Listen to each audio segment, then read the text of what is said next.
सिर्फ 10 साल ही तो बीते हैं, फिर इतना जल्दी मोदी से मिडिल क्लास आखिर नफरत क्यों करने लगा? और अब वही जनता जो मोदी की एक आवाज पर अपना सब कुछ लुटा देना चाहती थी, अब मोदी के पीछे भागने लगी है। आखिर मसला क्या है?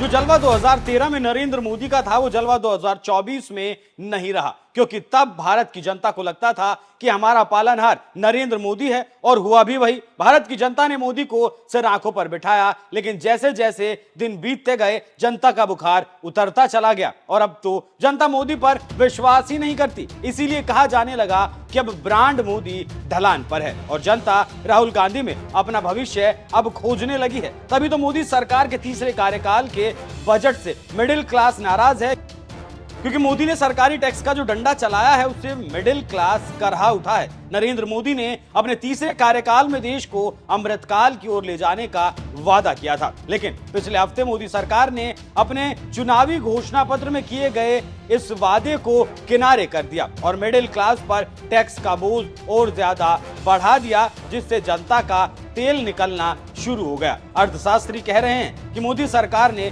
शेयर बाजार में निवेश, प्रॉपर्टी की बिक्री पर टैक्स नियमों में बदलाव किए, जिससे मिडिल क्लास के हाथों में कम पैसे बचेंगे। वहीं अमीरों पर बोझ लग्जरी सामानों पर ज्यादा टैक्स लगाकर किया गया, लेकिन वो दुबई और सिंगापुर से खरीदारी करके इसे आसानी से टाल सकते हैं। वहीं भारी विरोध के बाद मोदी सरकार ने अपना मुंह खोला और कहा कि इन बदलावों का मकसद टैक्स सिस्टम को आसान बनाना है, लेकिन मिडिल क्लास को लग रहा है कि उन पर टैक्स का बोझ और ज्यादा बढ़ा दिया गया।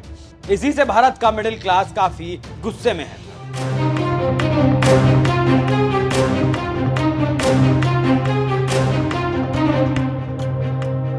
जानकारों का कहना है कि मोदी ने सपना दिखाया, लेकिन वित्त मंत्री ने तीसरे कार्यकाल के पहले बजट भाषण में अमृतकाल शब्द का इस्तेमाल तक नहीं किया, जबकि पिछले 2 सालों में उन्होंने अपने भाषणों में कई बार इस शब्द का इस्तेमाल किया था। शायद ये सही था, क्योंकि अब मोदी सरकार को संसद में पहले जैसा बहुमत नहीं मिला। समृद्धि का स्वर्णिम दौर तो अपने आप आ जाएगा, इसलिए जनता काफी गुस्से में है और मोदी से दूर जा रही है। जानकारी देते चलें कि 2020 में केंद्र सरकार ने निर्माताओं के लिए दरवाजे खोल दिए थे, लेकिन इससे अब तक केवल 8,50,000 नौकरियां ही पैदा हुई, जबकि भारत को हर साल 80 लाख नौकरियों की जरूरत है। अर्थशास्त्रियों की माने तो केंद्रीय बजट में सरकार ने नौकरियों और इंटर्नशिप के लिए $24 अरब की पेशकश की है, जिससे ये माने जाने लगा है कि नौकरी को लेकर सरकार चिंतित है और विपक्ष की बात को मान रही है कि रोजगार कम हुए हैं। इसी का नतीजा है कि मोदी के वोटों में सेंध लग गई और मोदी सरकार धड़ाम आ गई। नरेंद्र मोदी को वैसाखी पर आना पड़ा। राजनीतिक विश्लेषकों की माने तो मोदी घमंड में चूर थे और ये समझ रहे थे कि रोजगार की वजह से मंदिर दे रहे हैं, लेकिन जनता कह रही थी कि भूखे पेट भजन ना होए गोपाला, जिसका नतीजा आपके सामने है। देखना होगा आगे मोदी